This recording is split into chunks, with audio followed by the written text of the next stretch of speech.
सारे स्पीकर्स ने एक बात तो कहा कि प्रधानमंत्री इसके दायरे में आने चाहिए।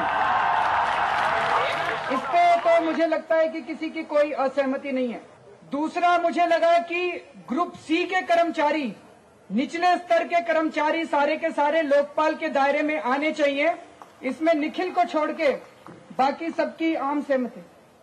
मैं भी कह रहा हूं कि आना चाहिए लोकपाल लोकायुक्त के तहत, लोकपाल लोकायुक्त के तहत आना चाहिए, लेकिन मैं कह रहा हूं वो उपयुक्त तंत्र क्या होगा वो उसके बारे में सोचना चाहिए। सेंस ऑफ द हाउस में भी यही था, उपयुक्त तंत्र के तहत होना चाहिए। अब आपके हिसाब से उपयुक्त तंत्र क्या है? हमारे हिसाब से उपयुक्त तंत्र है कि आप जो मौजूदा तंत्र है पहले उसको काम में लीजिएगा, जो पुलिस है, और उनके ऊपर एक लोकपाल लोकायुक्त की निगरानी रखें ताकि वो उस निगरानी से उस पुलिस को भी काम करवा सके। नहीं तो हम लोग ये हमारा सोच है। जैसे आईएएस, आईपीएस, आईआरएस ये सर्विसेज हैं, वैसे एक लोकपाल सेक्रेटेरिएट अलग बनेगा।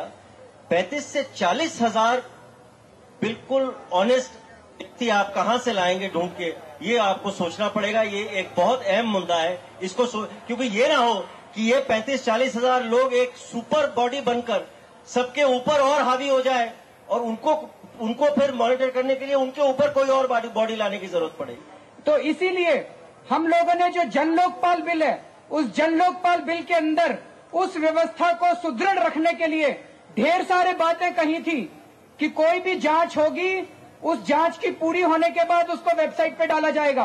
कौन कौन सी कंप्लेंट्स आई, कौन कौन सी निस्तार हुई, ये सारी वेबसाइट पे डाली जाएंगी। लोकपाल अगर भ्रष्ट होगा तो एक आम आदमी जाके सुप्रीम कोर्ट में शिकायत कर सकता है, लेकिन दुर्भाग्यवश सरकार ने हमारी सारी बातें नामंजूर कर दी और दुर्भाग्यवश स्टैंडिंग कमेटी ने भी सारी बातें नामंजूर कर दी। तो अब मेरा ये मानना है कि 35,000 ईमानदार लोग नहीं आ सकते, लेकिन हमें व्यवस्था अच्छी बनानी पड़ेगी। उस व्यवस्था के लिए हम लोगों को काम करना पड़ेगा।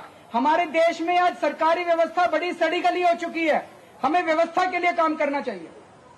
तो क्या आप लोग इस पे टिप्पणी करना चाहेंगे कि पुलिस स्टेशन में इसकी पहली वो जानी चाहिए? मैं समझता हूं कि ये सब चीजें बहस की है, चर्चा की है और मूल मुद्दा आ चुका है, मूल दृष्टिकोण भी आ चुका है। इस दृष्टिकोण को ध्यान में रखते हुए, मुद्दों को ध्यान में रखते हुए सारी बहस पार्लियामेंट के अंदर हो, क्योंकि वहां पर आखिर पास करना पड़ेगा।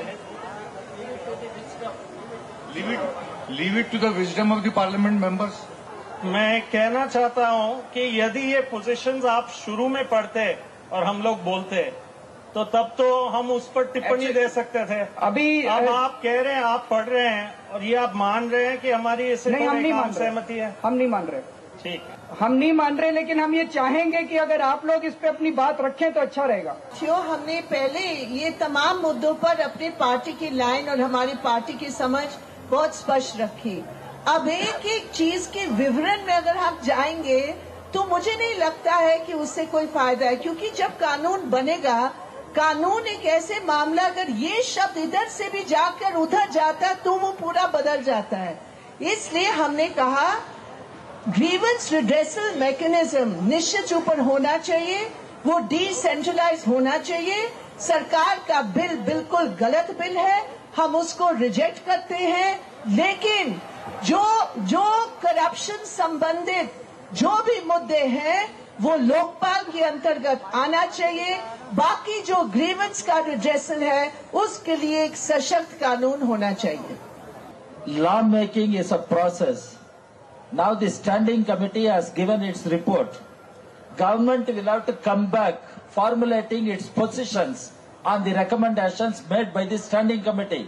Then only we will get a new bill. What government is going to say on the recommendations made by the standing committee. I do not think you may have your positions on various issues.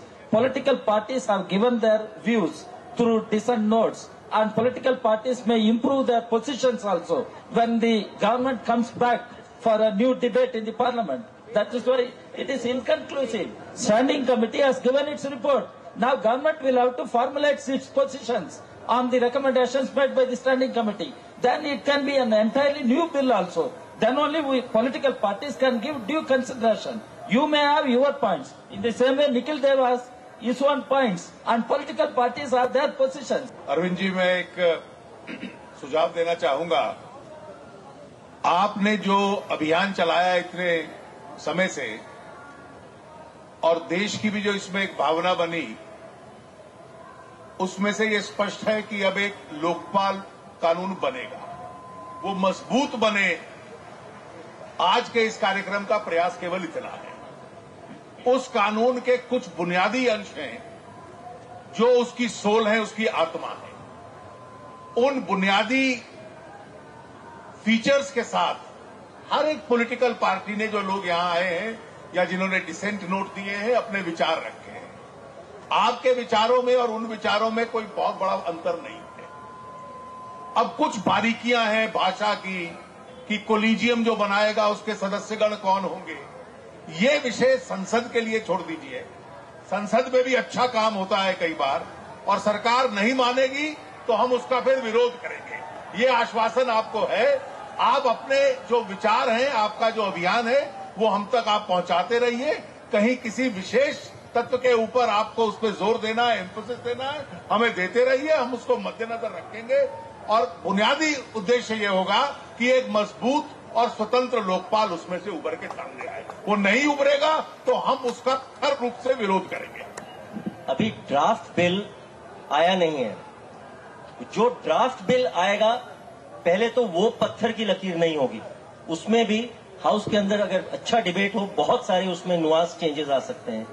और सबसे बड़ी बात यह है कि इस movement की वजह से जो एक स्टेप फॉरवर्ड एक हो गया है, एक ऐसा जाइगेंटिक स्टेप फॉरवर्ड है, जो अभी ये स्टेप विड्रॉ नहीं हो सकता है। ये सिर्फ आगे ही बढ़ सकता है। हिंदुस्तान का कॉन्स्टिट्यूशन भी, जो कॉन्स्टिट्यूशन मेकर्स थे, जो बहुत महान लोग थे, जब उन्होंने भी बनाया था, तो आज 120 से ज्यादा कॉन्स्टिट्यूशनल अमेंडमेंट्स हो चुके हैं 60 साल में। तो अमेंडमेंट प्रोसेस हमेशा चलता रहेगा, ऑनगोइंग प्रोसेस है। जैसे देखेंगे कि इसमें ये खामियां हैं, ये त्रुटियां हैं, वो त्रुटियां, वो खामियां हमेशा इंप्रूव होती जाएंगी, उसमें अमेंडमेंट होते जाएंगे। तो इसलिए कोई ऐसी बात नहीं है कि it's something carved in stone that can not be altered.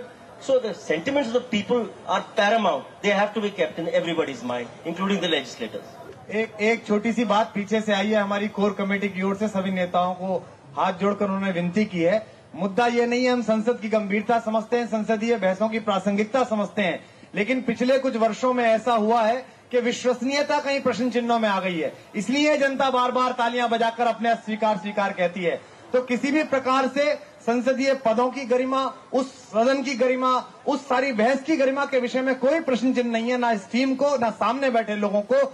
लेकिन पिछले कुछ वर्षों में सीरीज ऑफ इवेंट की वजह से ऐसा हुआ है, इसलिए आप लोग शायद ऐसा कह रहे हैं। अन्यथा इन सबका स्वागत अपने अपनी तालियों से किया है, सबको आपने सिराखों पर बिठाया है। एक चीज पे बिल्कुल कंसेंसस आ रहा है और सहमत हो रही है, वो है strong independent Lokpal bill. Strong independent Lokpal bill. और ये भी कह रहे हैं कि विंटर सेशन का भी जिक्र हो रहा है। ये तो प्रधानमंत्री जी भी कहते आए कि हम स्ट्रॉन्ग बिल लाएंगे, लेकिन कैसा स्ट्रॉन्ग लाए? उन्होंने सीबीआई को भी तोड़ दिया और लोकपाल को कुछ नहीं दिया, बल्कि उसको इंक्वायरी पाल बना दिया। मुझे एक ही प्रश्न पूछना है अपने सारे लीडर्स को, जिनकी हम बड़ी इज्जत करते हैं, और हमें मालूम है कि इनकी कन्विक्शन में बड़ी ताकत है, क्योंकि इन्होंने हाल में जेपीसी में भी दिखा दी, सारी ऑपोजिशन ने, और एफडीआई में भी दिखा दी कि कैसे ये यूनाइटेड होते हैं। मुझे एक ही प्रश्न पूछना है कि अगर सरकार, जिसको ये स्ट्रॉन्ग कह रही है, ऐसा स्ट्रॉन्ग बिल लाए, जिसको ये कह रही है ऐसा स्ट्रॉन्ग बिल लाए, तो क्या ये सारी ऑपोजिशन भी एफडीआई जैसे, जेपीसी जैसे इकट्ठी होगी? एक ही प्रश्न है, क्या सारी ऑपोजिशन भी इसके बारे इकट्ठा विरोध करेगी? इकट्ठा विरोध करेगी और कमजोर बिल नहीं आने देगी? मेरी सिर्फ एक ही प्रार्थना है और यही एक प्रश्न है। NDTV's cricket app, Android and iPhone, fastest scorecard, special analysis and much more. Download free. ndtv.com/apps